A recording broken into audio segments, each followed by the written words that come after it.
একজন সুন্দর এবং কোমল হৃদয়ের মানুষকে ভালো রাখতে খুব বেশি কিছুর প্রয়োজন হয় না। আসলে একটু ভালোবাসা, সময় এবং যত্ন পেলেই পৃথিবীর বেশিরভাগ মানুষই ভালো থাকতে পারে। যাদের চাহিদা সীমিত, যারা অল্পতে খুশি থাকে, তাদের ভালো রাখতে চাইলে ভালোবাসার কোনো বিকল্প নেই। এমন মানুষগুলো তখনই মানসিকভাবে ভেঙে পড়ে যখন কারো কাছ থেকে ভালোবাসা পায় না।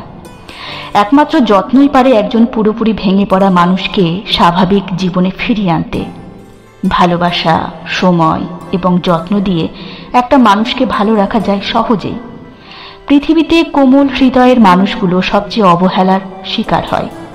আর এই কোমল হৃদয়ের মানুষগুলোকে যদি সত্যিকারের মন থেকে ভালোবাসা এবং যত্ন দেওয়া যায়, তবে বিনিময়ে নিঃসংকোচে তারা নিজের জীবনটাকেও উৎসর্গ করে দিতে পারে। কেউ নিজেকে নিঃস্বভাবে মানি তার সময়ের প্রয়োজন, তার সঙ্গের প্রয়োজন।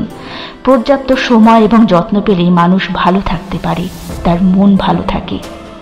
প্রচণ্ড ভালোবাসা এবং যত্ন পেলে অবুঝ পাখিও পোষ মানে, সেখানে মানুষ পোষ মানতে বাধ্য। যারা সত্যিকার অর্থে শুধু ভালোবাসা চায়, যত্ন চায়, তাদের পৃথিবীর আর কোনো কিছুর প্রতি লোভ থাকে না। আর তাই ভালোবাসা লোভে যারা একবার পড়ে, তারা ভালোবেসে নিঃস্ব হওয়ার পরেও ভালোবাসা চায়, ভালোবাসা থেকে মুখ ফিরে নিতে পারে না। যাকে ভালোবাসেন তাকে পর্যাপ্ত সময় দিন এবং তার যত্ন নিন। ভালোবাসা কখনো শুধুমাত্র মুখের কথার উপর নির্ভর করে না, ভালোবাসা আচরণে প্রকাশ পায়।